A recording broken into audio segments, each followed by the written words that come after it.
Thanks for joining us on WPR News. Larry Mealer here. We got lots to talk about on the show today, and we're beginning by talking with you about septic systems. Matt Janzen, ready to answer your septic questions. He's the private on-site wastewater treatment systems plan reviewer and works out of the Wisconsin Department of Safety and Professional Services. As we talk with him, I hope you'll join in. Tell us about the last time you had your septic system checked. What'd you find? Give us a call. The number's 800-642-1234, 1-800-642-1234, or send an email to talk@wpr.org. That's talk@wpr.org. Matt Janzen, welcome back. Good to have you with us again. Oh, thanks. Nice to see you again. Yeah, the last time you were on, we had so many calls. We had to get you back. And even though I asked this question last time, I'm going to ask it again. You're the private on-site wastewater treatment systems plan reviewer, and that is a mouthful, but tell us more about what you do with your job. We call it POWTS, P-O-W-T-S. It's a little easier than that mouthful of word salad, but it's basically what I do is I cover part of the state as the field person for the Department of Safety and Professional Services, and I handle septic systems. So the counties act as our agents. They're the ones that issue the permits on behalf of the state, do the routines, inspections, things like that. My job is mostly getting called out for when they have trouble, or as I like to call it, play referee. Plumber, homeowner, soil tester, county has a disagreement. They call us out for guidance to help them along, settle disagreements, and also help them out to sometimes on troubled sites. That's a lot of what I do. Yeah, so that's a big job. And, I'm thinking about my own home. I'm in Madison. I live in the city of Madison, so I've got a system. Right. But I have lived in the rural area, and when I lived in a rural area, we had a septic system, of course, and I learned that there's a difference between who's responsible if you live in the city or if you live in the country. Yeah, it's about a third of the state is on septic systems. Yeah. We have we're getting close to 800,000 systems that are cataloged in the state for septic. So that includes, majority residential, but there's a few, like rural bars, taverns, offices, things like that. So there are a few that are on septics yet that are commercial. But again, it's a large portion of the state. And, unlike living in the city, as you said, that, something goes down the drain, it's somebody else's problem or the municipality's problem. Anything that you put down the drain to your septic is yours. You're also, you're your own little mini treatment plant operator. You're responsible for your septic system care and maintenance. Yeah. Robert in Rhinelander already has a question. We might as well go right there and get her done. Robert, hi. Thanks for calling. What's on your mind? Hi, Larry. And thanks for having this program. Sure. I have a lot of concerns about the wastewater from a commercial dump field. Plus, I heard that PFOS and PFAS are some of the big, wide version of chemicals that can get into the groundwater. And does the septic tanks that we have leach into the groundwater? Yeah, the way the systems are set up is that the majority of the systems have a septic tank. And a septic tank is meant to settle out solids and also settle out grease and things like grease and oils. So the clear zone, after there's some basic breakdown of biological treatment of that material, that will go out then into a drain field for final clarification. So the soil itself will actually act as a filter and clear out that material and send that clean water down in, it basically returns back to the groundwater.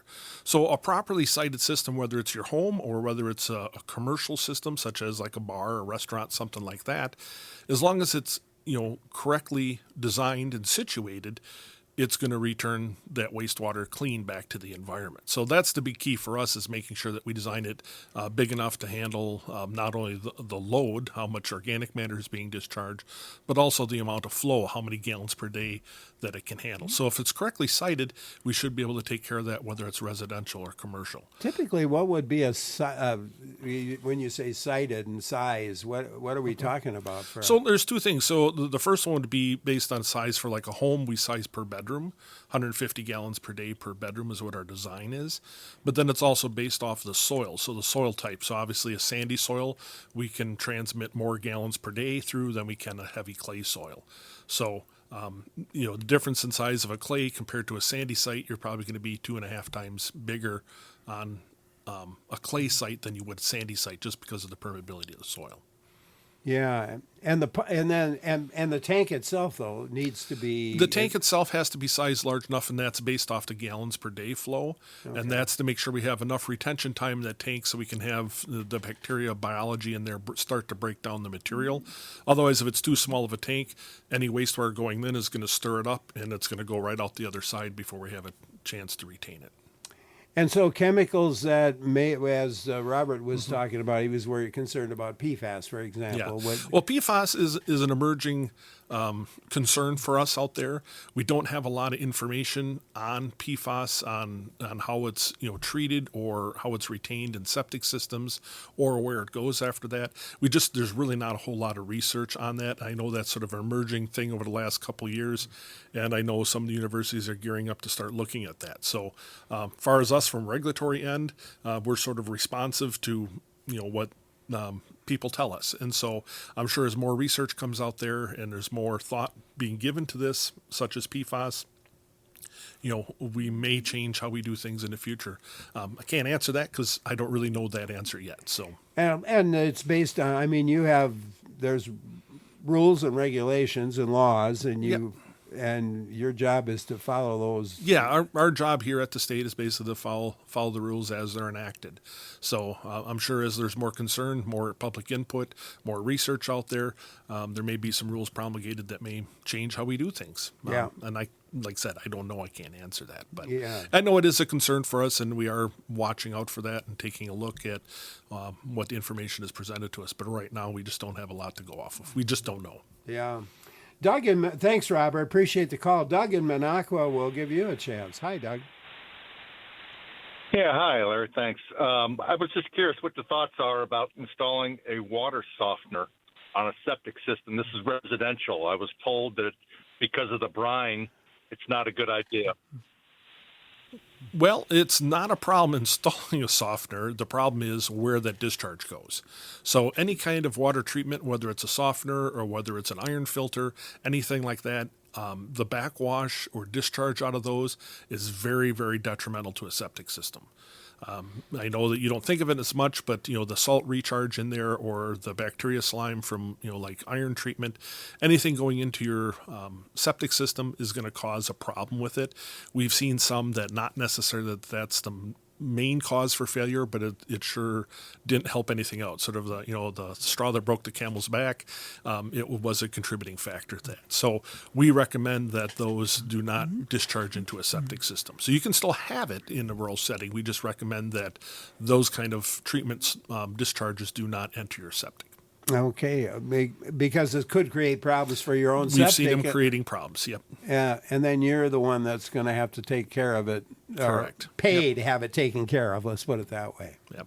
All right. Doug, there you go. Thank you so much for calling. Appreciate your call. What about you? You have a question relating to septic systems. I hope you'll join in. Number to call, 800-642-1234, 1-800-642-1234, or email us to talk@wpr.org. That's talk@wpr.org.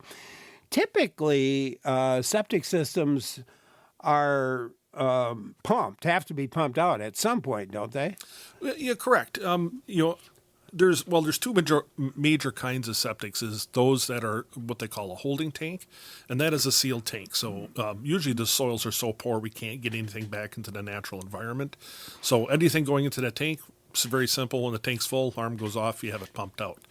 The other systems are ones that then return something back to the environment. So that would be your conventional system, your in-ground, or a mound, or we also have one called an at-grade, or various other iterations of that. And the septic tank, again, acts as the original or the primary digester, and then it goes out to the soil for the final clarification. So on those septic tanks, they do need to be periodically maintained, is that they are meant to retain solids and things like inorganic matter. So like you're out gardening, you wash your clothes, soil particles, they're not going to decompose or break down. They're eventually going to accumulate in the tank.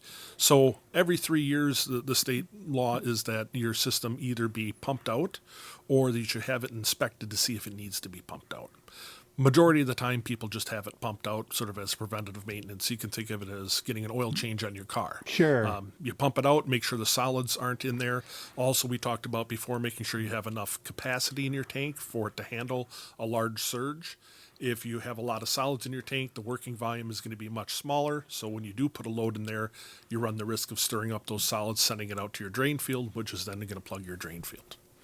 Yeah, I knew a guy in northern Wisconsin who was a pumper. That was his job, and he said one of the things about it was people were always happy to see him. Usually, yes. Usually he's there to solve an issue. So, yeah. He's there to solve a problem, and they're happy to have him there to solve that problem. Oh boy, Joe and Stoughton, it's your turn. Hi, Joe. Good morning. Thanks for taking my call. Sure. I live in a rural setting. I have our system is a 2-tank system. You have the first tank, and then the second is a pump chamber. What we installed a couple of years ago was an aerobic system in the first tank. So basically, it's like what the municipalities do. They're pumping air into that system, and so basically, I take the lid off my first tank. It's constantly bubbling water and clearing it and cleaning it, and it doesn't smell like sewer. It actually dissipates that smell. And the biggest thing actually is revitalize your drain field. I know there's been issues, or I've seen issues where people had a saturated drain field. They put this system in, and it cleared it up. It opened up the pores in it and allowed the water to flow like it should. So it's been actually a really good system for us. Haven't had any issues. We bought the home where there was only one lady living there, and at the time there was 5 of us moving in. So I was very, very concerned about overrunning the septic system, because of the amount of more water usage. So, but that system seems to work really well. I really do like it. Joe, thank you very much for calling. Comment on that aerobic system. Yeah, that's a class of systems or products that are approved. Aerobic treatment units is sort of the generic term for those that add aeration into your septic system. So again, the way the septic system works, you have a tank, then you have a drain field. Eventually, that drain field's going to run its lifespan. There's going to be enough biological matter in there, which helps us with treatment. But the more you feed it, the more it grows. Eventually, you won't be able to get water through it, and that's going to be a failure.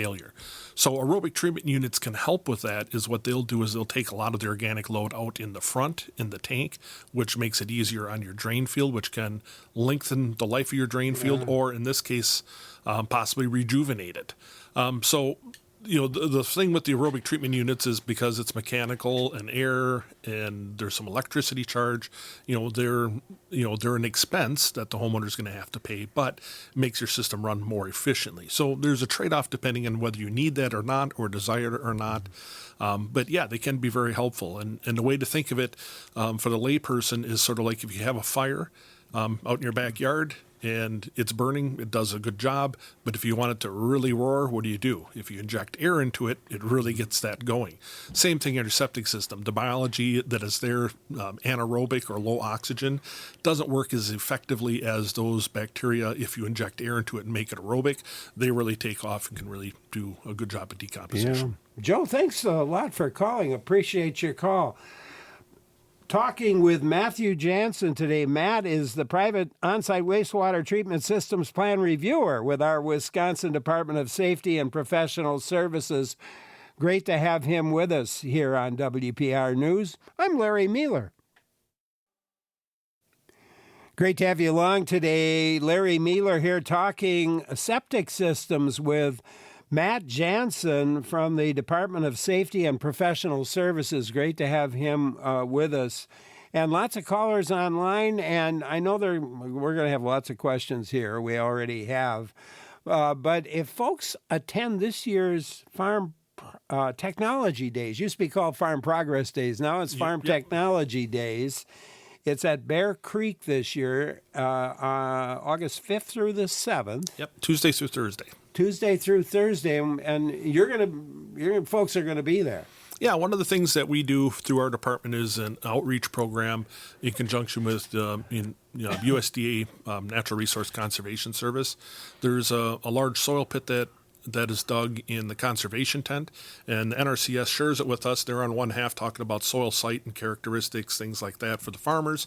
And on the other side, we put in some displays so you can see what a cross-section of a mound looks like. If you wonder what that lump of dirt out in your yard looks like internally, we have some displays there that look at mounds, at grades, conventional systems, a couple different types of those in-ground conventionals, some other information sites on do's and don'ts for your septic system. Plus, you'll have staff there to converse with. So it's a really good outreach for us to get to that community that obviously farmers that are in a rural area, they're using septics. And, of course, rural homeowners. Yeah. I got to tell you, it's kind of fun, even if you're not a farmer, to go to Farm Technology Days. There's a lot of stuff to see. I know when we take our breaks, we really enjoy walking around and looking at what's there. It's always fun to look at some equipment and other technology tents and see what's going on. And see and there's some action going on out there on the farm fields themselves as well, if I'm not mistaken. Absolutely. So that's August 5th through the 7th, Farm Technology Days at Bear Creek. If you want to get a close-up look at what a system looks like, there you will be able to find it. You mentioned mound system and cross-section of what to look at, and I think Penny in Altura, Minnesota has a question relating to mound system. So let's go there. Hi, Penny. Hi, Larry. Love your show. So we bought a home, rural Minnesota, southeastern Minnesota, and we had to put in a mound system. It was contingent on the purchase, so we spent a whole lot of money. When they put it in, I asked what we should be planting on it, and the one gentleman suggested this septic safe mix of like native prairie plants, which is what I did.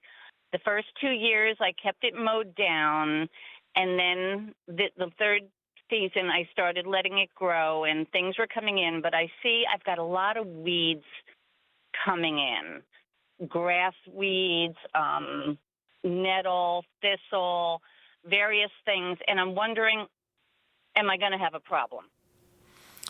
Typically, we don't have a problem with the grasses and things like that getting into your septic system. The ones we have a real problem with are more of the woody plants. You start getting some brush, and especially trees. They will send roots quite a ways looking for moisture, looking for water.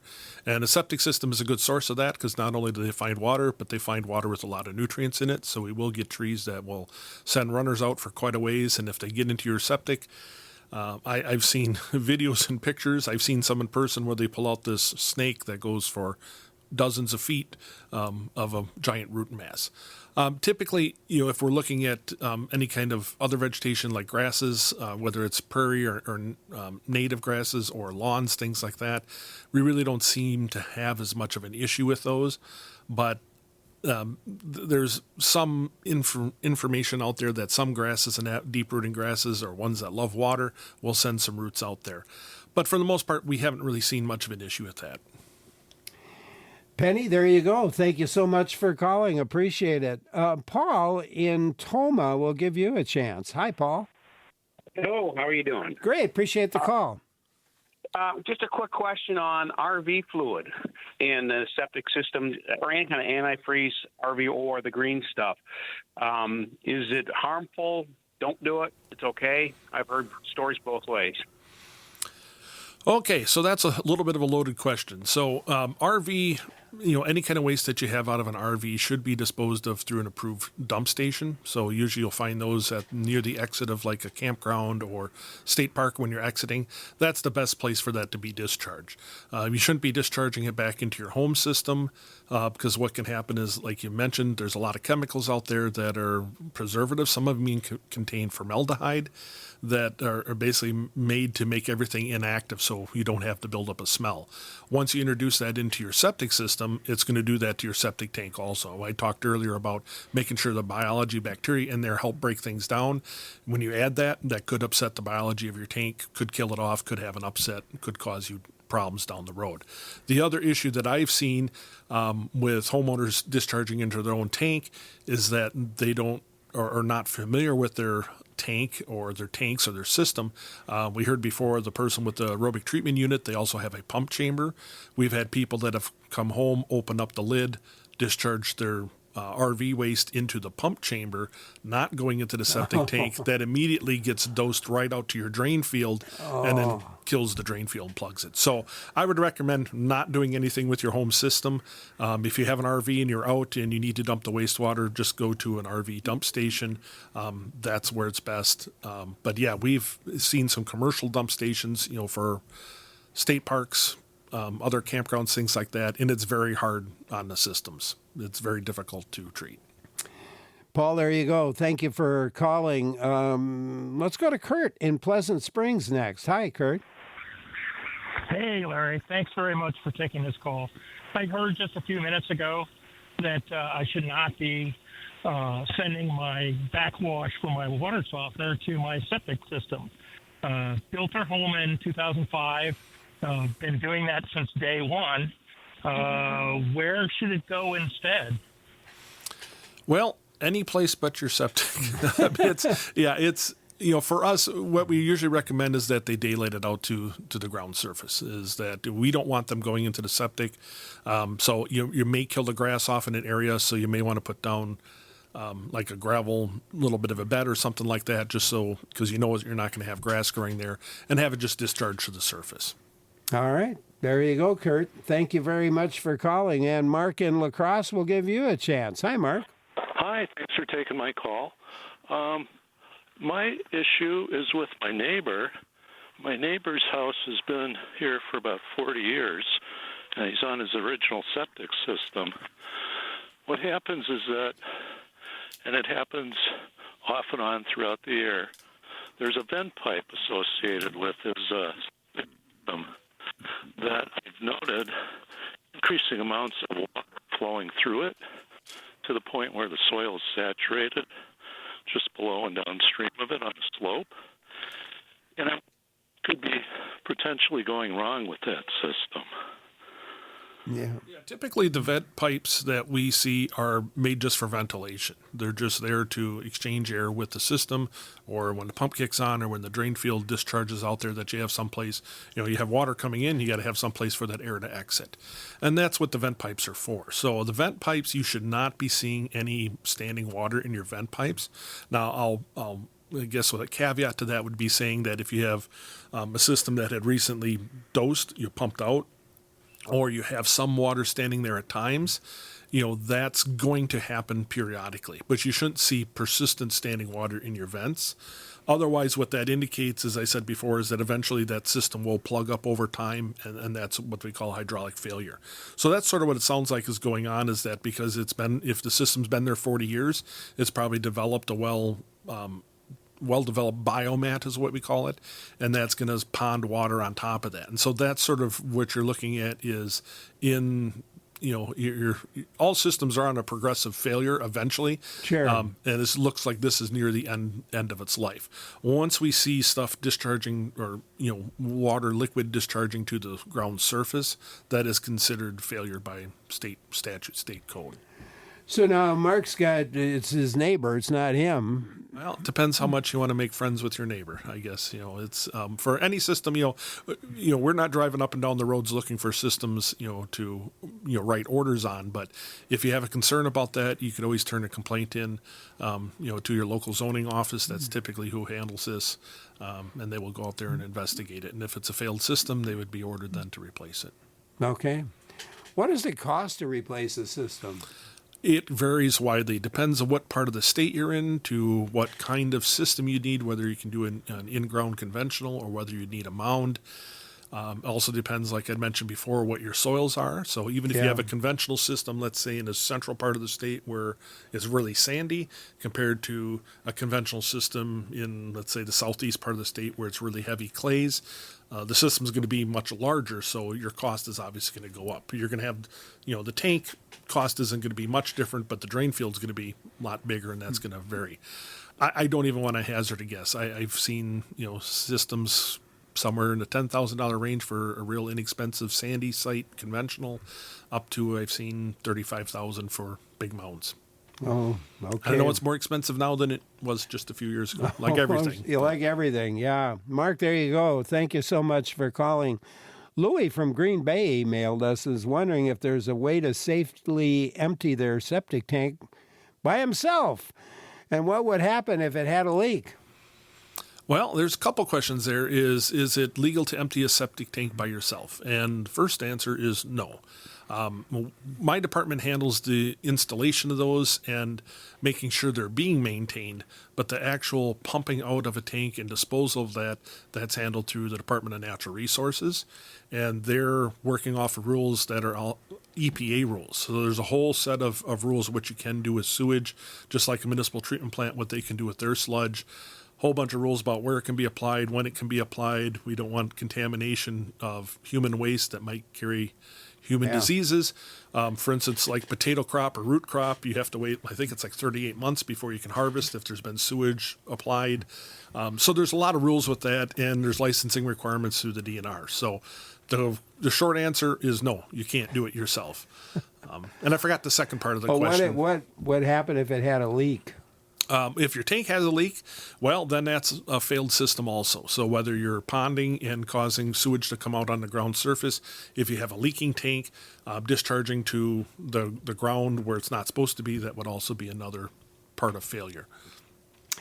Dennis in Two Rivers has something, I think, relating to that softened water issue. Dennis?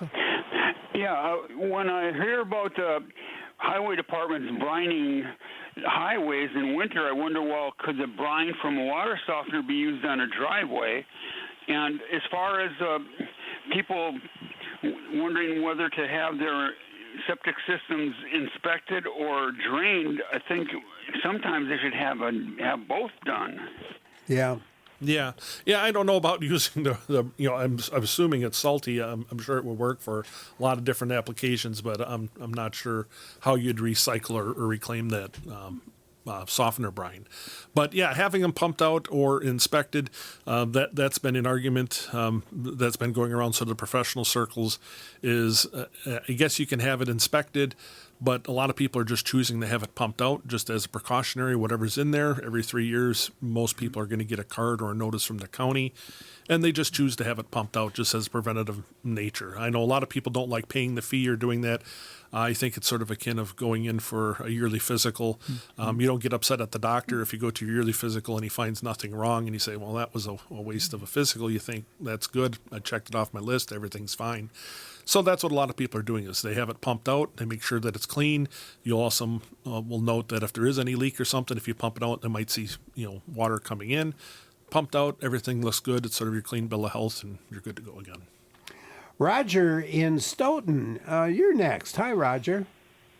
Hey, hi. Thanks for taking my call.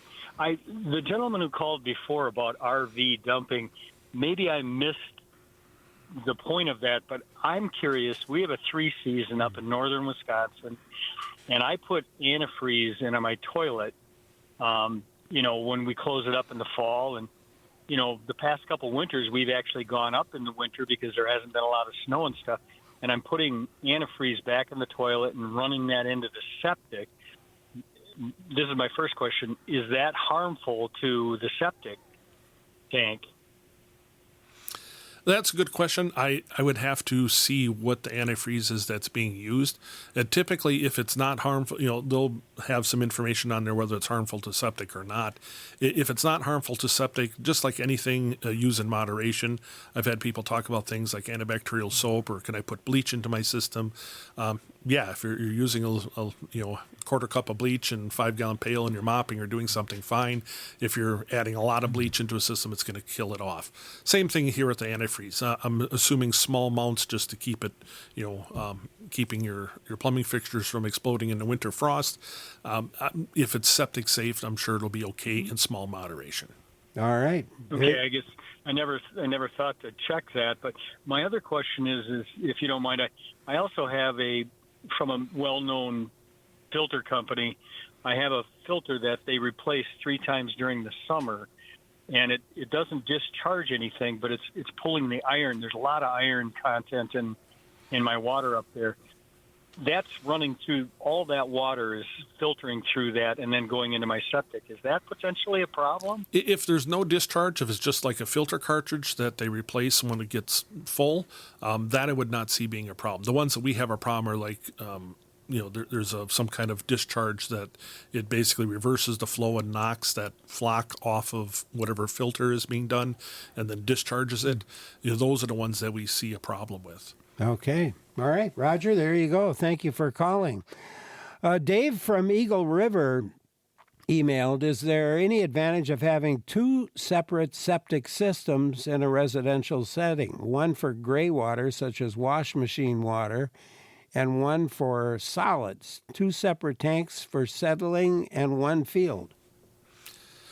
Well, it's basically all going to end up in the same place. So the benefit of having a segregated black water or gray water, we do have that in our code where you can do that.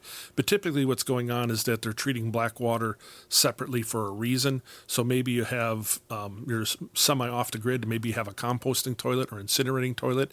You can handle your black water that way, and then you're handling your wash water. For our code, based on the number of pathogens and bacteria and viruses and other things that can be in it, black water and gray water are treated the same according to our code.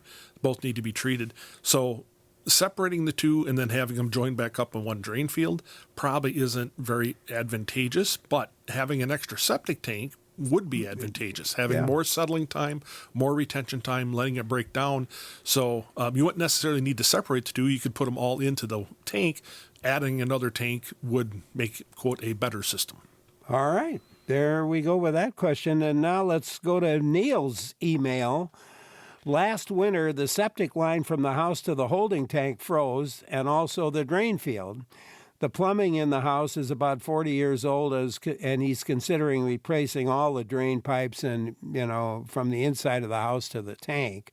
What's the best approach to repairing and updating the aged plumbing?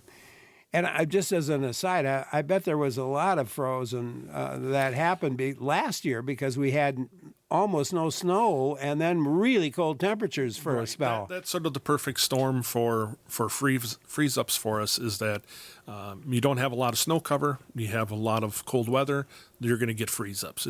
That's just the nature of the beast. There's not much we can do about it. Having the systems or having your piping buried deeper, you can put insulation over your pipes.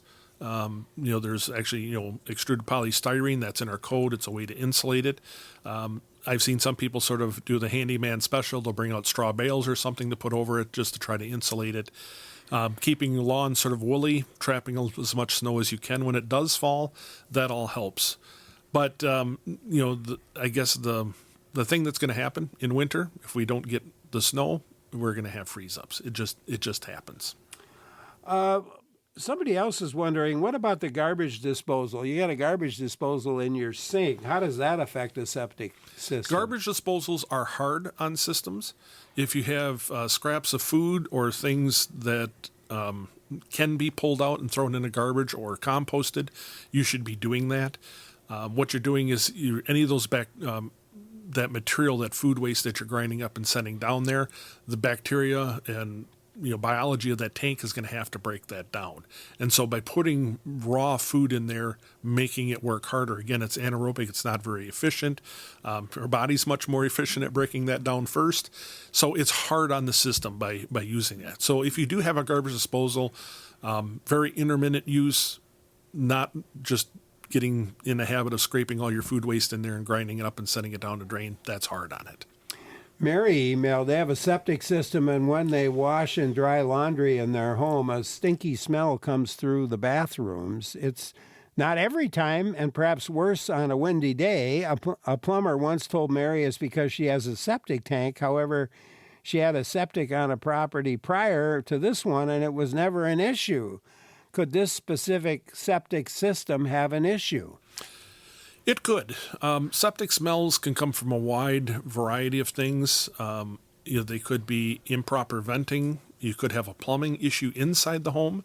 where it's not venting properly, or you have a partial blockage and you're getting the gas coming back into the home from that way. You could also be having an issue out in the drain field or at the tank that you're getting a septic smell or something going on. Again, depending on where the vent is in relation to fresh air inlets and the geometry of the home and how the air blows through, sometimes the air can sort of get trapped behind a home and blow back in there. So there's a wide multitude of issues that could be happening. It could be an issue with your septic system. It could be poor plumbing or problems with the plumbing. It could just be natural smells, and just find a better way to vent it. So many numerous problems that could be causing that. How do you get a permit to build or repair or replace a septic system? I suppose you need one. Yeah, is it any plumbing that's done on exterior plumbing, so a septic system, all has to be done by a licensed individual, and it requires a permit. And those, again, are typically handled through our local county agents. Traditionally, it's been the zoning department, but each individual county has different organizations and how they're handled. There are a couple that go through health departments. Other ones are these mega departments where it's planning, zoning, land conservation, or something. So you'd have to find out who your local county department is. But in order to do any work on that, typically you're going to have a permit, plan submitted, a permit, and then a licensed person do that. And what about toilet paper? I see advertised on toilet papers, there's a little E on some types of toilet paper that are supposedly for septic systems.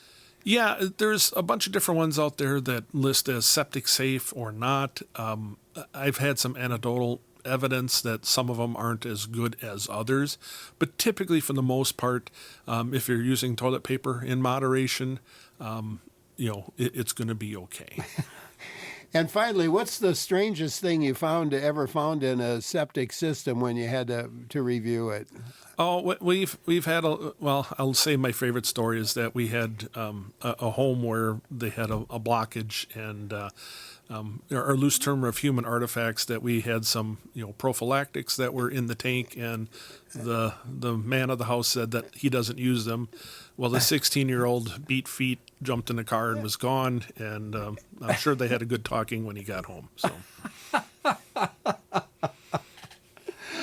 On that note, Matt, thanks so much for being with us today. It was always a pleasure talking with you. You do a great job, and are you going to be at the Farm Technology I'm not Day? sure which day, but I plan on being there at least one of the days. August 5th through the 7th, Farm Technology Days in Bear Creek, which is near Appleton, right? At Northwest Appleton, Clintonville, sort of that area. Yeah, and you're going to have a chance to see all the various kinds of septic systems for both the farm and for your home. If you're not a farmer, you might be living in the country. They're all the same. All the same. They're all the same. Matt Janzen, our guest private on-site wastewater treatment systems plan reviewer with the Wisconsin Department of Safety and Professional Services. Always great to have him with us, and we'll get him back and we'll do it again. Thanks, Matt. Appreciate it very much. Coming up, we're going to talk about poisons. And I don't know if you've ever had a situation where somebody, either you or a family member or maybe a pet, ingested something that made them sick. We'll talk about that next with our guest. I'm Larry Mealer.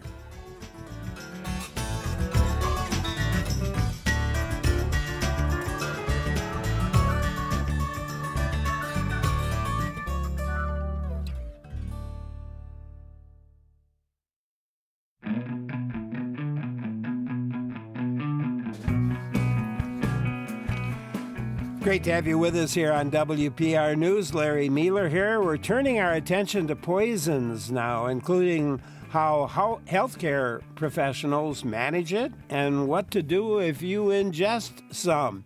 Back with us, Ryan Feldman. He's a toxicologist with the Wisconsin Poison Center, an emergency medicine pharmacist, and an assistant professor of pharmacy and emerging medicine at the Medical College of Wisconsin. He's also the host of The Poison Lab. It's a podcast.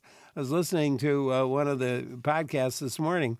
He discusses on the Poison Lab the history, the science, and medical management of harmful chemicals and toxins.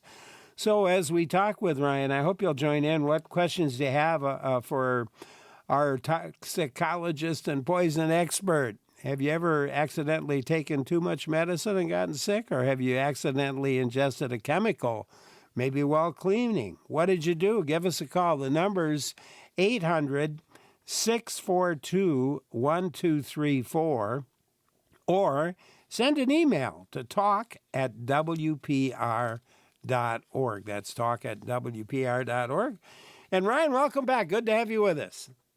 Thanks, Larry. Thanks for having me on the show. I'm excited to be back.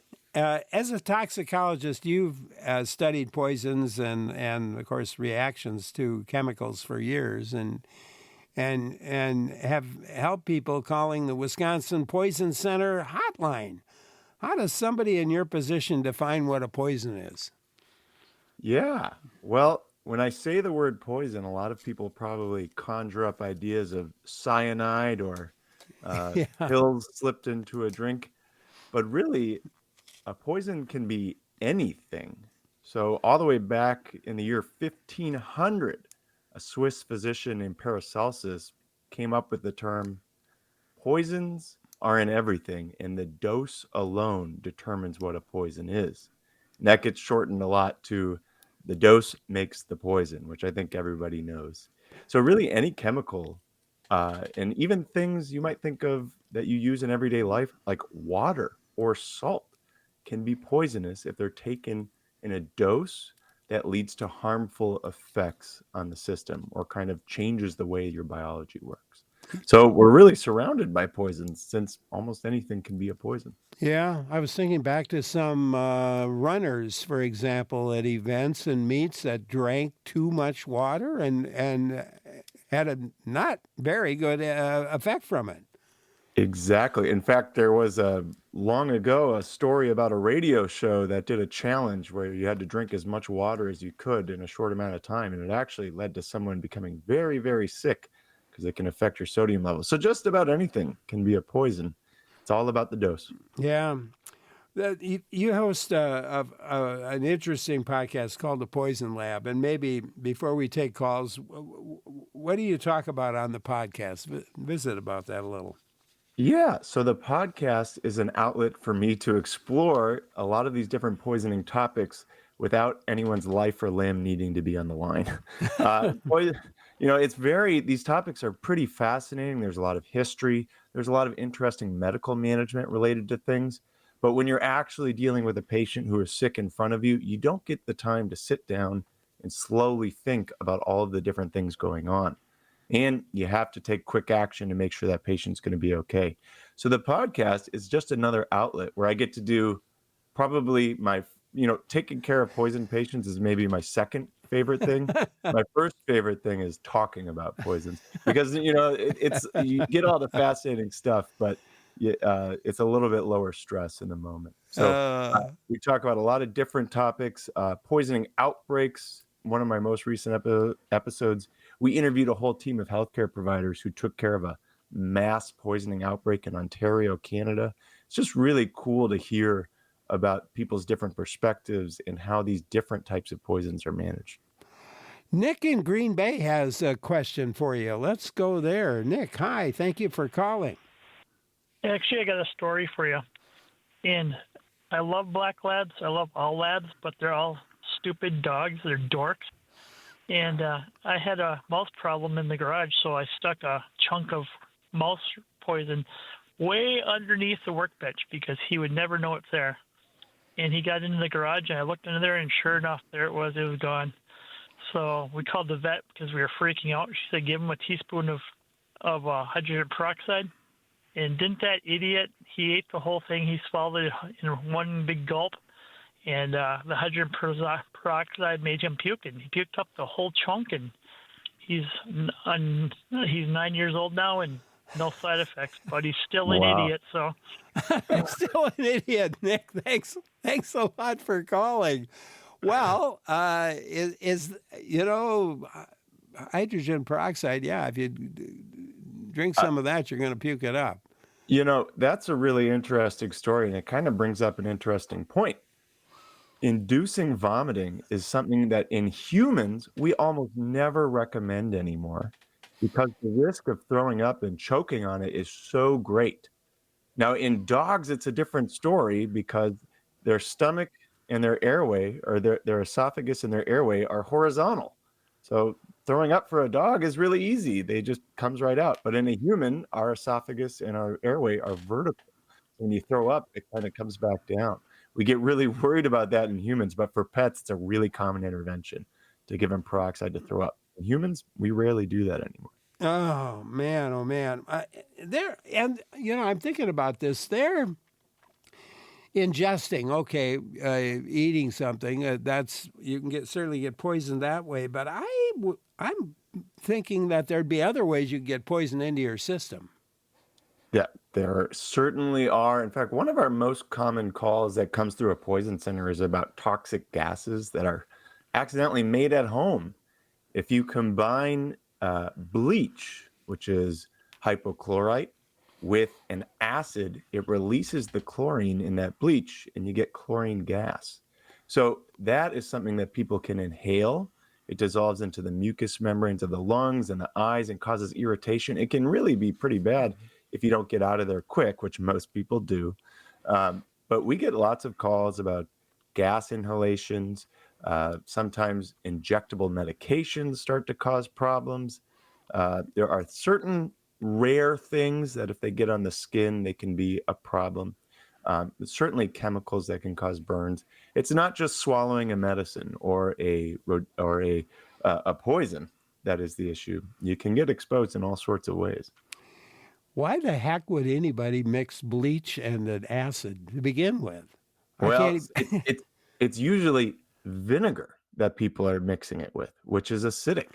And people think they're creating a nice extra cleaning cocktail, and they don't realize what they're doing. And then suddenly their eyes start to sting or they start to have trouble breathing.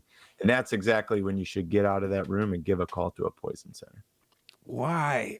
Well, I'm glad. I'm glad we brought that up because there's probably people that have tried that and maybe even thought about it but didn't do it. And now you're saying don't do it. Larry, your question of why is one of the reasons I get into poisoning in the first place, because so many times I hear about what just happened and I just go, why? But hey, we all make mistakes in life, and sometimes something happens and you're not sure why that, or you gave a dose of medicine to your kid and so did mom 2 hours later, and suddenly we're like, we ran into problems. So things happen in life for many reasons, but we have people here to help with it.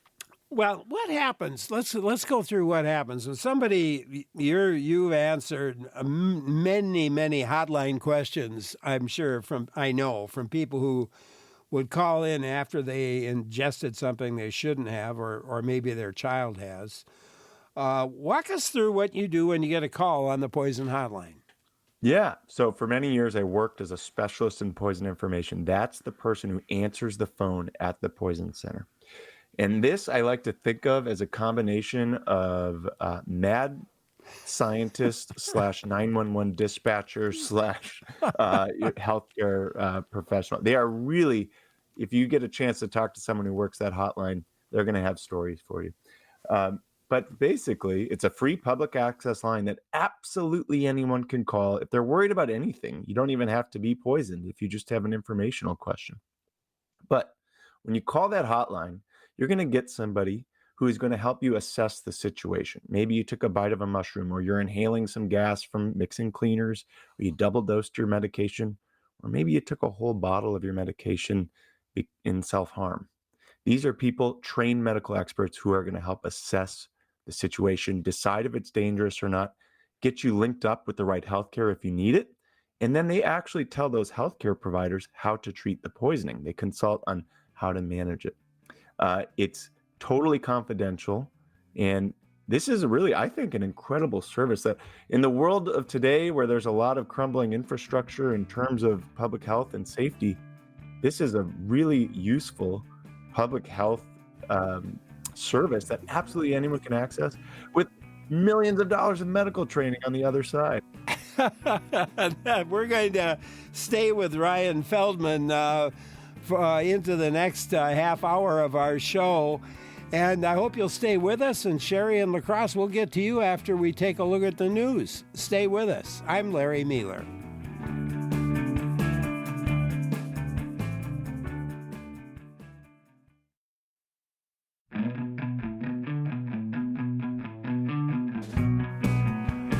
Great to have you along today on WPR News. Larry Mealer here. We're talking about the science, the management, and the history of poisons with our guest Ryan Feldman back with us, toxicologist with the Wisconsin Poison Center and host of the podcast called The Poison Lab. It explores the nature of his work. Questions for him, give a call. The number's 800-642-1234 or send an email to talk@wpr.org. Sherry in La Crosse has been waiting a bit here. Let's go to see what's on her mind. Hi, Sherry. Hi. It's funny because when I think of poisoning, I think about our neighbor when I was a kid. I'm 60, and he was going to get his milk tank really, really clean. So he mixed the bleach and other soap and nearly died and lived with severe lung damage for the rest of his life. And I remember my dad running over there because his wife had found him, and she's lucky she found him when she did. Wow. So it can happen. It part of your head just is like extra clean. But, you know, obviously I learned that lesson pretty young, but he didn't.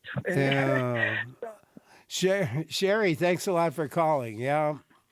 Yeah, well, there's your answer for why, Larry. Yeah, there's people want clean tanks, and it's more common than you think, and it is really can be a dangerous mix-up. So keeping those cleaners separate is very, very wise. Vivian in Green Bay has a question. Let's go there. Hi, Vivian. There is something that I witnessed working in the Green Bay area for 3 different school districts over 20 years, 25 years or so. And I wondered if anyone had studied the consequences of unused medications being flushed, because that was the practice in the schools at the end of the year. If parents did not pick up prescribed medications after a certain period of time, we on the staff were directed to flush them. And when I mentioned that to a principal, he'd never heard that. So, and they talk about so many illnesses originating in childhood, like, you know, no fluoride now. But has anyone gone back to thinking about how much Ritalin was flushed back then? That is an interesting question. There are certain actually drugs that the DEA recommends that you flush just due to the fact that they're going to be safer being disposed of in the waste system than potentially available in the hands of other people. A lot of those are narcotic medications. Another thing to consider here is when you take a medicine by mouth, your body processes it a little bit, but some of that medicine is also excreted in your urine, and that urine is flushed. So whether you're flushing the tablet or you're putting it through yourself and then flushing it, it does get into the wastewater system. Now, we have wastewater treatment facilities that can help with preventing those things from getting back into general circulation, but it's an interesting idea. And there actually have been some studies of fish in water where they found high levels of the sedative or anxiety medication, benzodiazepines.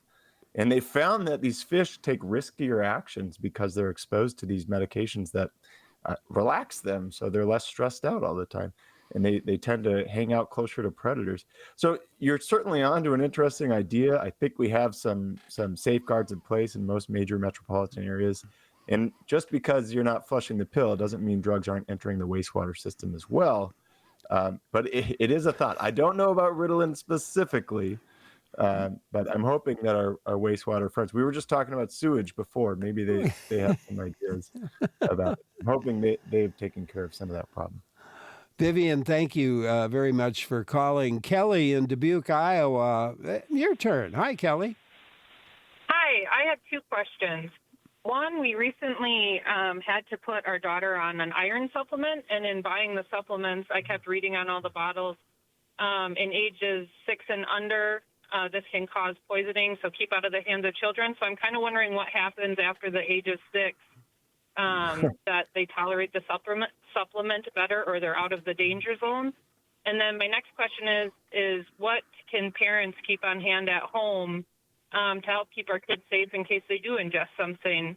What's kind of like a good detoxifier or binder to keep in the medicine cabinet? Those are two fantastic questions. Can I start with the detoxifier first? Sure. The answer is nothing.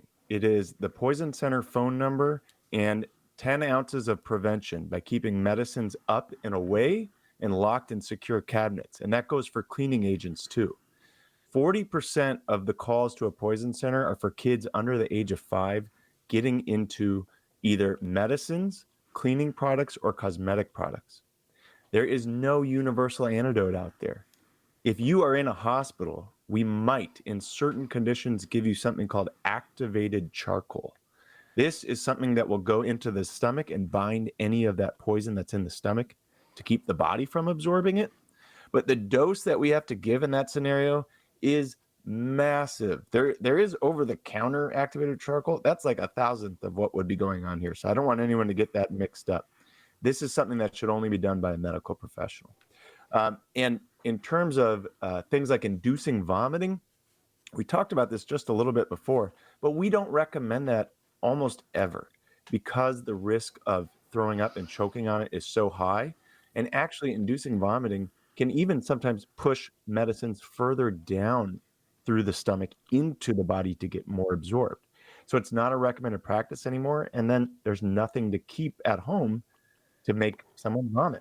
In fact, there's been some really dangerous cases where parents or even people who ate something themselves have tried to induce vomiting by doing things like drinking salt water or drinking excess water, and it has actually caused that person to die. So we are really careful with that. The biggest thing you can do is prevention. Know where your medicines are and your chemicals. Keep them locked up and away. And then have the Poison Center phone number, 1-800-222-1222. And wait a second. What's that again? 1-800. Let's do, yeah. 1-800-222-1222. And that is going to get you to a medical professional who's an expert in poisoning, who will then assess the situation with you. And a lot of these scenarios are not that dangerous. Most of the kids we get calls about, the vast majority are staying at home and they're going to do just fine. Maybe they'll have an upset tummy, but not much else to worry about.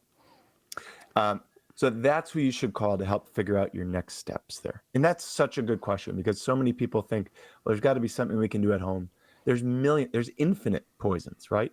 And the treatments for all of them are slightly different. So that's why we want an expert to come in and help you make that decision. And guess what? They're totally free. You just call the Poison Center and they're going to help you out. Now, let's talk about the iron. I think that's a really funny question. My daughter is 4 months old and she had a fever recently and the ibuprofen says, do not give until 6 months old. And, what happens at, 5 months and 30 days versus 31 days that they suddenly could tolerate it? In truth, many of the medicines that have things on there are okay to be given when a healthcare provider like your pediatrician says, go ahead and do it. Some medicines, there is a very real risk to giving it when they're too young. For example, honey is a common cough suppressant. And honey can be sold over the counter as a cough suppressant, as a medicine. But you can't give it to kids who are less than 1 year of age because they have the risk of getting botulism from the honey. Their immune system isn't developed enough. So that some kids, when they're very young, they don't yet have the enzymes that their body needs to process certain medication. So there's some general safety limits where they say, well, let's not do this until this age because we know it's safe at this age. Oftentimes it is safer below that age, but that's a decision to be made in conjunction with your pediatrician or the healthcare provider prescribing it. Iron specifically, pretty upsetting to the tummy, and certain doses of it might be too large for a kid who is not old enough yet, because young kids, they're pretty small. And it's the milligrams per kilogram, or the dose per weight, that determines the toxicity. So I don't think there's anything specific at 6 years of age, but below that, you probably need to be making the decision with your healthcare provider, if that helps. All right. There you go, Kelly. Thank you very much for calling. Tom in Manawa, we'll go to you. Thank you for calling. How you doing, Larry? I'm wondering about video that I recently got from a good friend of mine, Sweet Misery. That's a 2005 video about the origins of aspartame and all the different aspects of that and multiple things. I'm just wondering a dosage on something like that. If somebody's going to be drinking diet soda or sweetening their coffee with that, is there any studies that have ever been done on humans that would show that? That would show a dose at which aspartame is toxic to humans? Is that what we're... Yeah. Yeah. So I will say, number one, I primarily deal with acute poisoning, which are people overdosing or dealing with an acute exposure. Chronic toxicity from ingesting something over and over and over, slightly different. We do see that sometimes. Aspartame is not something that really lands on my radar all that often, other than when people ask about it causing cancer. I'm not sure if that's what you're pointing towards. And I will be full disclosure, I haven't done a deep dive on aspartame in a long time, but the last time I had looked into it, it seemed to be massive doses that were needed in rats in order to cause cancer. And generally speaking, you can only extrapolate animal data so much when it comes to humans, because we have different enzyme systems and even different cancer risks based off of our cells. But that said, I can't give you a definitive answer because I'm not entirely sure what outcome you want data for. And I don't know that that data is going to exist in humans. It would probably take me a while. I'd have to do some research, and I don't want to give you something wrong. I had a guest on the show once who's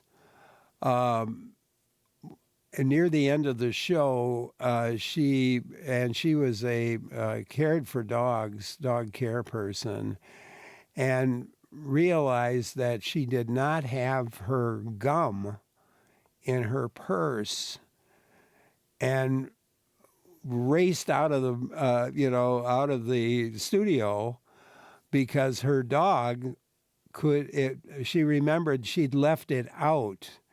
And I don't remember what what's in the gum. Yeah, probably xylitol that she's worried about. The sweeteners in the sugar alcohols like xylitol can be very dangerous for animals, actually. So sugar-free gum or sugar-free sweeteners in dogs specifically has caused some problems because it's very sweet. So of course dogs will eat it. And it can actually be very damaging to their livers, not to ours, but to theirs. Just another example of how humans and dogs tend to differ. Now, let me preface this. I'm not a veterinary toxicologist. I don't treat animals. Yeah. There is a veterinary toxicology poison helpline that the ASCPA runs, but we do run into it. We get calls about it at the Poison Center, and we redirect them to that pet poison helpline. But we get plenty of questions about it. And I do run into some problems once in a while. Just working in the tox world. So under that, if you had a pet, if you just Googled in pet poison hotline, you'll get the number and you can make the call. I'm guessing. Exactly. Yes. Okay. Yeah. It'll bring, and you could call your vet too. They'll direct you to. Stella in Sturgeon Bay, your turn. Hi, Stella. Hi. I just wanted to share an experience I had when I was in high school. I was comparing babysitting war stories with a friend of mine, and she had been babysitting for a family of very young children. They were a kind of notorious on the babysitting circuit for eating anything, and she was not in the kitchen when this kid went into the kitchen and opened the cupboard and got into the cleaning compounds and got them open, spilled them, and spilled them on in the area and on himself. And she found him and had no idea whether he'd ingested it or not. And as an immediate response, what she did was she opened his mouth and swiped her finger around the inside of his mouth, and there was no smell of the cleaning compound. So she was pretty confident that he had not ingested anything, and then she followed up with a call to the poison center. But I thought it was just genius way to check and see. Yeah, this is a really, really common scenario. I mean, many times a day we're getting calls about this exact thing. I got a kid who's got liquid cleaning and powdered cleaning agents all over him. I'm not sure if he ate it or not. And we walk people through how to check the mouth for ulcers or sores that might be indicative, and go through how to see if they can tolerate a sip or a lick of fluid to make sure there's no pain with swallowing. These are the exact things that our poison center specialists walk people through to make sure they didn't ingest something. And usually in these cases, we say the solution to pollution is dilution. We wash them down, get all that stuff off of them, dilute out whatever poison is on their skin or on their clothing, and help dilute out anything they may have swallowed. But that's a perfect example of why a poison center should be called. Thanks for sharing that. Yeah, thank you very much. Henry in Dodgeville, we'll go to you next. Hi, Henry. Yeah, just a quick question on mixing water, hydrogen peroxide, and vinegar together to treat algae on decks. Is it safe? Well, generally speaking, I get most worried when people mix bleach with other compounds, because bleach contains chlorine and it can react with ammonia, vinegar, as well as hydrogen peroxide and soaps to produce several different compounds. For hydrogen peroxide and vinegar, I'm personally not aware of any toxic gas that it would produce. If you're using it in a well-ventilated area and not noticing any symptoms, I'm not sure I would be that concerned about it. But it's not one I've looked into recently. So it's not the cleaner that I worry about. Without Googling a little bit more, I won't give you a full yes or no. But it's mainly mixing bleach with things that I get primarily worried about. All right, Henry, there you go. Thank you for calling. And Kevin in La Crescent, we'll go to you now. Hi, Kevin. Hi, good morning. Or good afternoon, maybe. Thanks for taking my call, first of all. Secondly, I have two dogs. One definitely ingested antifreeze. So within a few hours, I took him to the vet, and they gave me, 5 or 6 large syringes of what they called carbon, I guess. And so he, of course, ate all that too, lovely, or in whatever sequence you're supposed to give it to them. Then my other dog, I suspected she had also ingested some antifreeze. And so instead of taking her to the vet, which of course is very expensive, and I wasn't sure she had, and she didn't seem to have any symptoms, I took some charcoal from my big green egg and crushed it up and put it in some food, and she ate that. I did that a few times, and nothing ever happened, but I was wondering if the same kind of charcoal, or if you have any idea about that. Well, the charcoal is going to be slightly different. Activated charcoal has gone through a lot of processing to make it super absorbent and have a really big surface area. Although all the way back in like the 1920s, they used to say just give people burnt toast, because it's kind of a similar concept. It's this inert substance that's maybe going to bind.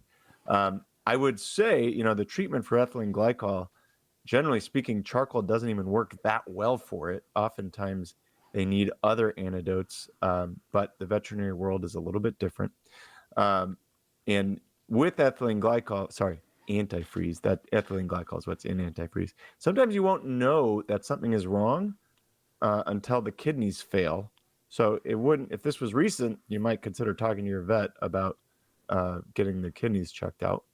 But the charcoals, the carbon that they gave him at the vet was probably a form of activated charcoal, which charcoal is just carbon as well. But there can be some more complexities to these types of cases, so it's probably a good idea. I know it's expensive, but at least calling them to find out if this is something to be very worried about. Kevin, there you go. Thank you so much for calling. Ryan, you're an emergency medicine pharmacist at Froedtert Hospital in Milwaukee. What does your work entail? Yeah, so I work in an emergency department as a kind of drug and medication expert. So I'm part of the team who is with you when you show up at the door with a heart attack, stroke, arrhythmia, or anything else. And I help make sure that the right drug for you is going to be given in that scenario. Working with a team of medical doctors, nurses, technicians, just a huge, great team in the emergency departments. And, sometimes two people have the same disease, but because of one person having a different past medical history, maybe they have a different way they metabolize drugs or they're on drugs that interact, they would benefit from a different drug for that disease than the other person. So I kind of facilitate all things related to drugs and trying to ensure that everybody has the right medicine for them in an acute emergency. John wonders, sometimes people can overdose on drugs like even aspirin or Tylenol. What happens when you take too much of an over-the-counter pain medication? That is such a good question, and something people don't often realize. Both aspirin and Tylenol are two really concerning drugs in overdose. Both of them are very safe when taken therapeutically, but Tylenol, or acetaminophen, is the number 2 cause of liver transplant in the United States. If you take more than the amount that you're supposed to take. So you really have to pay attention. It oxidizes, it turns into this nasty metabolite called NAPQ, and that can really hurt the liver. We can actually almost 100% of the time prevent that bad medical outcome from happening if you get into healthcare and we can treat you because we have an amazing antidote for it. But if you don't, unfortunately, it can cause liver damage that ends up leading to liver transplant. So acetaminophen or Tylenol, when taken above the dosing recommendations, that one actually is really dangerous. You got to pay really close attention. And same with aspirin. If that one gets to be too much, it can build up in the system and it causes your blood to acidify, makes you breathe really fast, you get warm, you can have kind of nasty side effects like seizures. We could treat that one too, not as well as Tylenol, but we do. And I think people run into this problem where they think over-the-counter means safe, and that is just not the case. You have to pay attention to those dosing directions. And if you do double dose or you accidentally went outside the dosing protocols, that's the exact thing that a poison center could help you out with and let you know whether or not you're going to be totally fine or if you should go get checked out so we can prevent something like a liver transplant. And that phone number it would be a kind of a handy thing to have available. It's for the Poison Control Center. It's 1-800-222-1222. So lots of twos. Yeah, that's a kind of an easier one to remember, Ryan. But I hope you'll come back and be with us again. This is really enlightening, and many more people would like to visit with you. So I had so much fun. Thank you. I love getting to share some of this information with anyone who's curious. Yeah, and I'll mention again, if you want to hear some more from Ryan, his podcast is called The Poison Lab, and it explores kind of the nature of his work. Ryan Feldman, toxicologist with the Wisconsin Poison Center. It's great to have him with us, and we will get him back, and we will talk with him again. Coming up, we're going to take a look at the Experimental Aircraft Association's annual convention and fly-in. Draws lots of people. I'm Larry Mealer.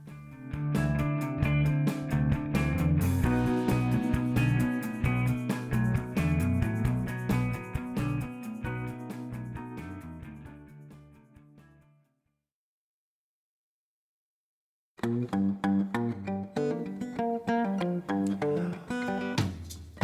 Experimental Aircraft Association's annual convention and fly-in draws more than 10,000 planes to the region. It's a 7-day event, opens on Monday, and we have a preview of it. We've kind of landed in Oshkosh and ready to talk about the EAA AirVenture with our guest, Dick Knapinski. Dick is Director of Communications for EAA AirVenture.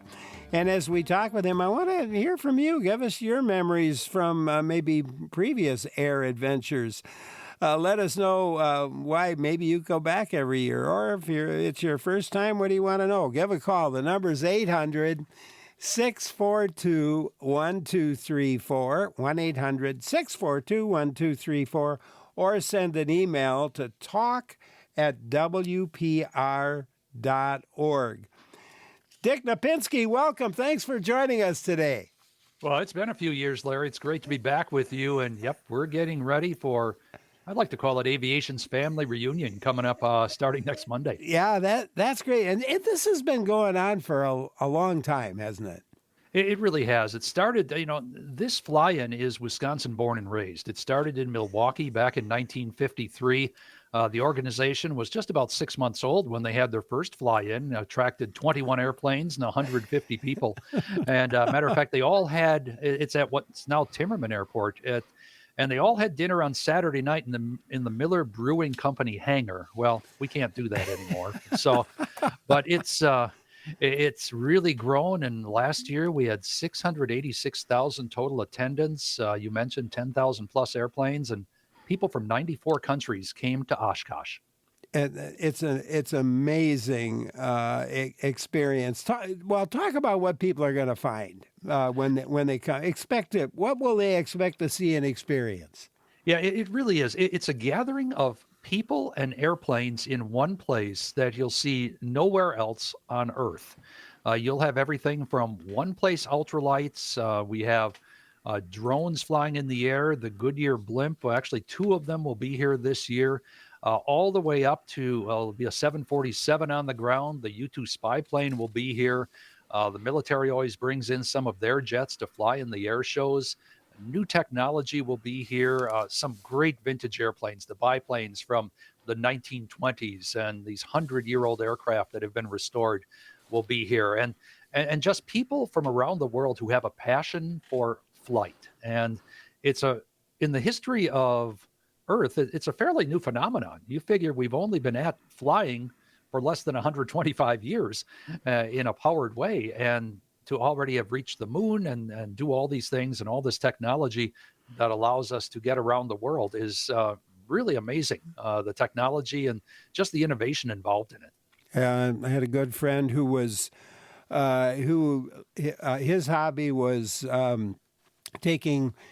restoring vintage planes, and he would fly his plane to Oshkosh for every event, and really enjoyed it. He passed away just not that long ago, but he was.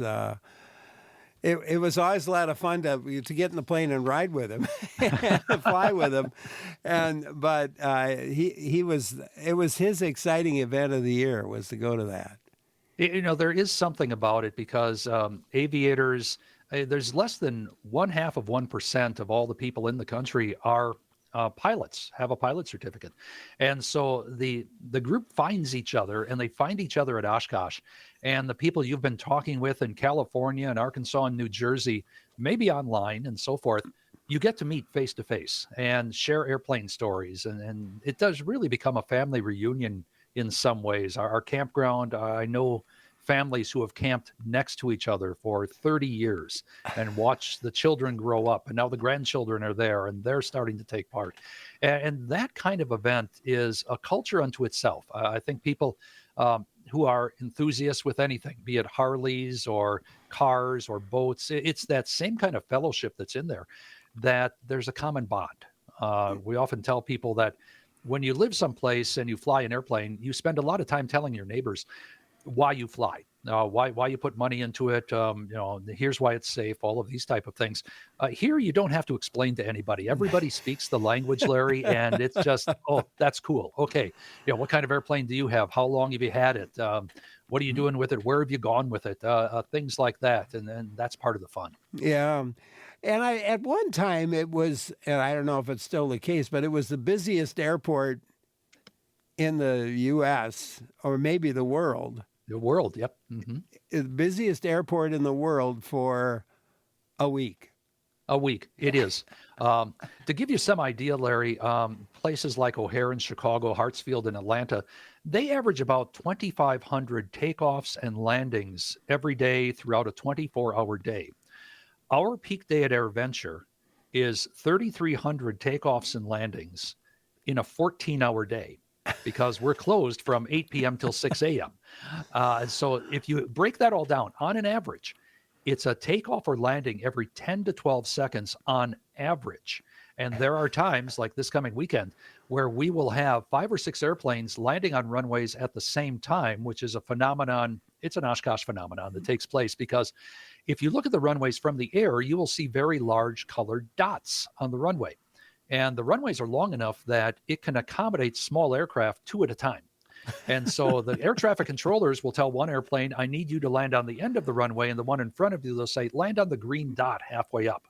And they'll put them there and they'll go off to their parking places. And they'll do that again and again and again throughout the day and do a marvelous job of getting everybody lined up and parked and ready to go for the entire week of fun. I'm wondering about the people, the men and women who may be those air traffic controllers. That must, I mean, and they're not there year round. I mean, they're No.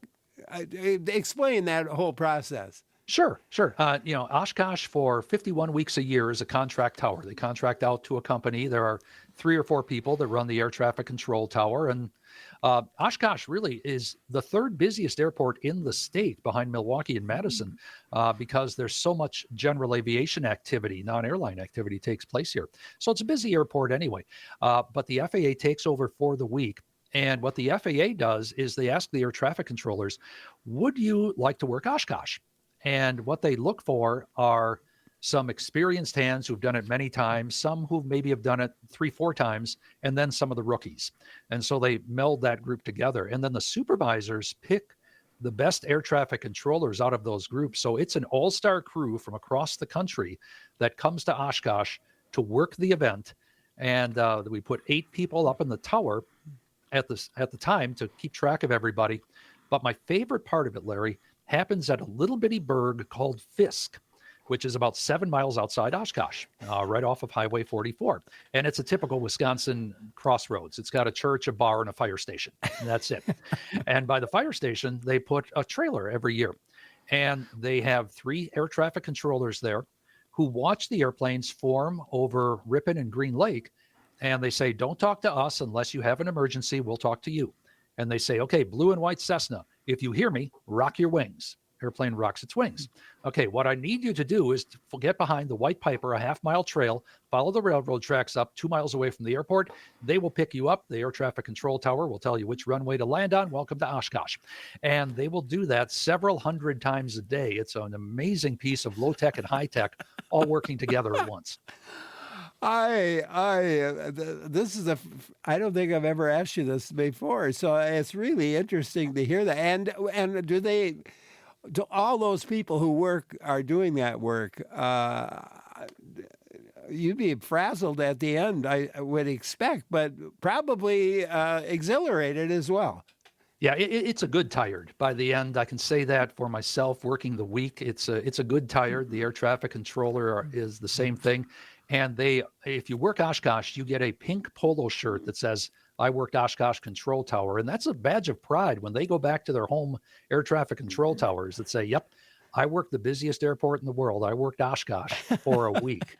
It's an amazing thing, Larry, because, most O'Hare, Hartsfield, Kennedy, you'll get the big airplanes, the Airbuses, the Boeing 777s, the cargo airplanes, the military aircraft. Well, here you might have the 747 followed by a Piper Cub, followed by an F-18, followed by 3 Beach Bonanzas, and then, followed by another big airliner. And so it's a great mix of speeds and airplanes that all come together and land here at Oshkosh to be part of the show.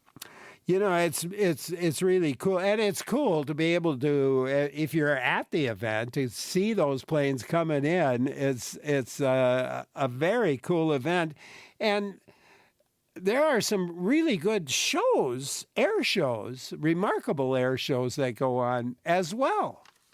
There are, Larry. What we do is we put on 9 air shows in 7 days. We have 7 afternoon air shows every single day, and then on Wednesday and Saturday night, we do a night air show. And people ask, well, what's that like? And I said, well, when you were a kid and you took a sparkler and wrote your name through the air to watch the light trail go behind it, I say, imagine doing that with an airplane, with pyrotechnics on the wingtips and so forth. And then at the same time, we'll put 600 drones up making shapes during the night air show. We'll have fireworks at the end with an aerobatic pilot flying between the fireworks. So it really is a unique event. And in the dark, you lose that reference point between the ground and the air. And so you're just kind of looking into the darkness where the pilot is doing their thing and your focus is completely on the airplane and what's happening with those aerobatic maneuvers. It's really cool. I think Mike in Madison may have something relating a bit to it. Let's go there. Hi, Mike. Good afternoon, gentlemen. I haven't been pre-pandemic to the AirVenture, so I'm overdue for a visit. Hoping to get out this year. And but I just read recently, this last week, reading up on EAA, and I did not know that they had a whole RC airplane area. And I had never seen that before. I usually hang out over by the experimentals, and because powered paraglider is more along my price range for flying. But I was wondering if you could talk a little bit more about the experimental aircraft ultralight area, and what I've never heard about, and it's new to me, is the RC airplane area. Remote Control Airplane Area, Yep. RCA stands for, if I'm not mistaken. Exactly, radio control, and it is an area we started about 10 years ago, and we have it right behind the museum. And in the evening, from about 6:30 till 8:30, people can bring their own radio control aircraft and their small drones and so forth. And there's a controlled area there. It's run by the Academy of Model Aeronautics, which is kind of the governing body for RC aircraft in the country. And you can fly your radio control airplane at Oshkosh and take off and fly it. And they've got people there that can help you, set up and so forth. And people get some great photos. They'll bring their little drone up and put it up in the area and get a picture of the grounds from right there, because we can't fly drones throughout the grounds because there's so much air traffic there. But in this spot, every night between 6:30 and 8:30, people can bring their own and do that. We've got a few people who are happy to share. If you've never flown a radio control model before, they're there. They call it a helper box, and you can learn a little bit about how to control them. And everybody says it's like a video game. Not quite. It has a tendency, when you're actually dealing with a machine up in the air, when you push that lever left, you go, oh, that's too far. Let me push it back right. Oh, that's too far too. And then, then you go pick up the pieces of the radio controlled model after that. But it's an area that's been added with that. And, as Mike said, we've got an area, we have more than 1,000 home-built aircraft that fly in from throughout the country. These people have built them from kits, sets of plans. That's their pride and joy. It's taken about 1,000 to 3,000 hours to build. And then the ultralights are aircraft that are less than 254 pounds. I kid sometimes that the pilot weighs more than the aircraft, a piece of physics I still can't figure out.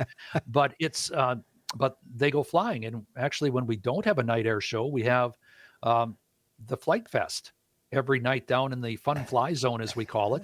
And you'll see those ultralights, short takeoff and landing airplanes and everything else operate for about 90 minutes. Dick Knapinski, our guest today. Dick Knapinski is the Director of Communications for EAA AirVenture in Oshkosh.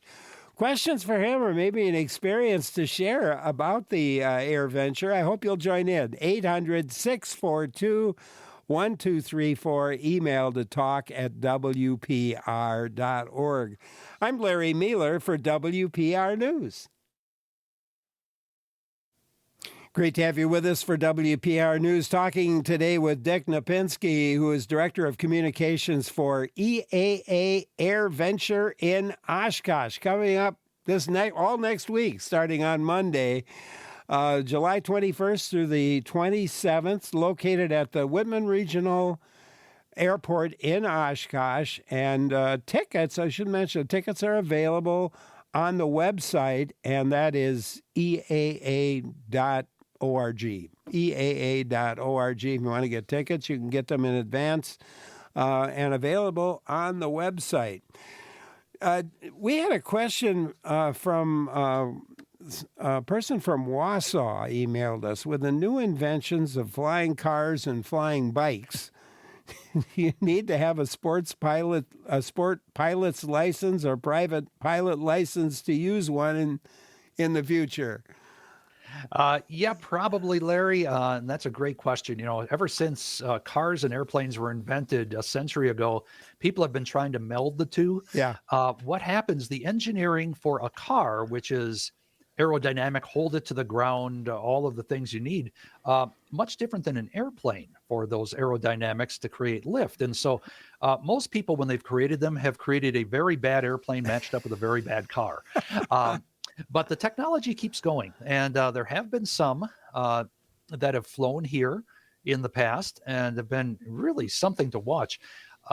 But it's one of those things, the regulation, there are three things that have to happen. First, the engineering has to happen so you create something that works.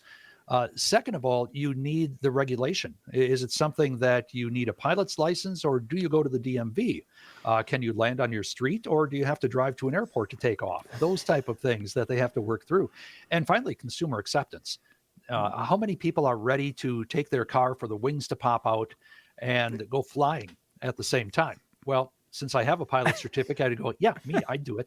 But it would be, a lot of people go, well, I'm not quite sure about that. It's like self-driving cars. Are you ready to just let the car take you someplace? So those type of things take place. So that future is getting closer, and they're still working on it. And there are some innovations out there that are tremendous with urban air mobility right now and so forth that are actually allowing people to look at ways to fly where you simply get in and the GPS will take you where you want to go. Again, as a pilot, I'm not quite sure I'm ready for that yet, but I'd like to kind of have that override capability. But the technology is developing, and we're not quite the Jetsons yet, Larry, but I think we're getting closer. I understand that there are some opportunities that at the event that are kind of catered to women and girls who are interested in aviation. Talk about how EAA is encouraging more people to fly. Yeah, that's a great question, because less than 10% of the pilots in the U.S. are women. And that's a number that is getting better. It was 6% about 10 years ago, but still under 10%. And on Wednesday, the 23rd, we have a day that features, we call it Women Venture, where women pilots, women engineers, women aviation technicians are all on the grounds. And we actually have an area where those women can congregate, can network, and also we encourage women young and old to step up. Young people who are looking to get in, there's not only the pilot side, but there's the engineering side, there's the technician side, there's marketing, there's finance. All of that's involved in aviation. And it's an exciting industry, to be sure, and one that's become a necessity in this day and age. So when you take a look at that, and you talk to women authors, women military pilots, women astronauts, they're all here at AirVenture to talk with and be a motivating and inspiring force in a lot of ways. In fact, we bring high school girls in for the first 3 days of AirVenture for a camp here, a day camp, and they spend time talking to these mentors about how to move ahead if this is your career. We have colleges here with aviation programs. You can talk to them and say, okay, here's what it takes to become part of that. So we're looking for ways for young people, male and female, to get involved in aviation, because there are a lot of possibilities in that industry. And it doesn't matter what gender you are or what your background is, the airplane doesn't care. And it just wants to be flown well. And it's something that is another opportunity here at AirVenture to say, yeah, come on in, join us. We'd love to share aviation, and we think it might be for you too. That's really, really great. Bob in Sussex has a question, I believe. Let's go there. Bob, hi. Hi. Can you Go ahead, Bob. Yes, I'm interested in LSA aircraft, and I'm interested in what's going on with Mosaic and what impact that might have on my ability to rent other four-place airplanes like a Cessna 172. Sure. Do we have any new information about that? Yeah, for your listeners there, Larry, Mosaic is a rulemaking package with the FAA and the Department of Transportation right now that would change the certification for pilots and for aircraft, and would allow pilots to use their driver's license as a medical. Right now, pilots, for the most part, have to go and get a separate medical certificate unless you're a certain lower classification. This would open up more airplanes to be flown by what's called sport pilot, and allow four-place aircraft to be flown and so forth. And to the question from Bob itself, that is right now with the FAA and the Department of Transportation. We're hearing good things about it, and we keep encouraging them. If you want to make an announcement in front of the pilot world here at Oshkosh next week would be a wonderful place to do it if you want a good news story. And so they're saying, yeah, you might be right. So I would tell Bob, stay tuned. I think we might have something coming down the road here in the next little while that would help out a lot of people who may be on the cusp and don't want to go through all the hassle of maintaining a medical certificate separate for pilots, but still have the ability, the capability, and the knowledge to go flying. Joan wonders, can you take a ride in a plane at AirVenture? Oh, yeah. Yeah, we've got some fun stuff that goes on there. We have... First of all, we have helicopters that fly throughout the entire week. The Bell helicopters, the same one that most people know from the MASH TV series. And those helicopters operate from right behind our museum. You get up there, you spend about 5 to 10 minutes up in the sky. You can take some photos of the grounds and get a bird's eye view of what's happening there.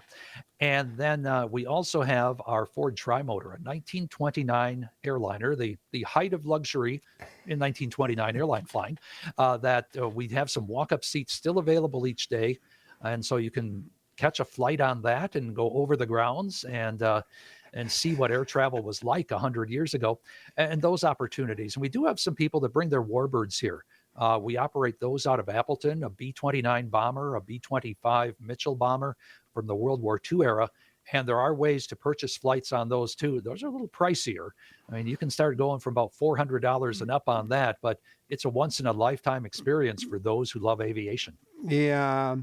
And camping, you mentioned camping. Is it too late to camp anymore? I mean, probably the sites are taken. Oh, no, we have enough room. Matter of fact, we just expanded the campground this year. We've never run out of room in drive-in camping. We actually create a city, Larry, of 40,000 people every year who camp right here on the site, either in motorhomes and tents or next to their airplane. They'll fly in, pitch a tent next to their airplane, and that's where they'll be for the week. They'll go to the shower building, come back, hang the towel on the propeller, and go off to the flight line for the day and then come back. And so, yeah, come on in, go to our website at ea.org, click on AirVenture. They'll tell you all about camping, the rates. It's a 3-day minimum, but you can come here and be among a lot of kindred spirits in probably the world's biggest aviation town for 1 week, because everybody talks airplanes. And a lot of good food. And a lot of good food. I mean, it's Wisconsin. You can get everything. My favorite past year was the cheese curd taco. It's a hefty meal when you have it, but it's out there. Of course, people say you should have healthy options, and we do. But every year we look back and say, okay, what were the 3 biggest sellers? Brats, cheese curds, root beer floats. Okay. A lot of people talk a good game until they're standing in line. Oh, Dick, I mean, it is such a pleasure to talk with you. Always a pleasure. We got to get you back next year before the adventure and go over it again, because there's plenty we didn't discuss. In the meantime, thank you so much for being with us. My pleasure, Larry. Hope to see everybody out on the flight line. It's, Wisconsin's in the world's biggest fly-in convention coming next week. Yeah, next week. And Dick Knapinski telling us about it. He's Director of Communications for EAA AirVenture in Oshkosh. Coming up next week on Monday, all through the week, you're going to have a chance to join in. Tomorrow we got Garden Talk. Bruce Spangenberg will answer any gardening question you got, be it flowers or veggies. So we're looking forward to that. We'll also talk about growing orchids for a flower show. And want to thank you so much for joining us and our team, too. Our producers, Clara Kniper, Joel Patnaud, our technical directors, Lee Rayburn and Jeff Robbins. Executive producer, Joe Nadeau. I'm Larry Mealer. And again, thank you so much for listening. Stay with us. Lots more in store here on WPR News.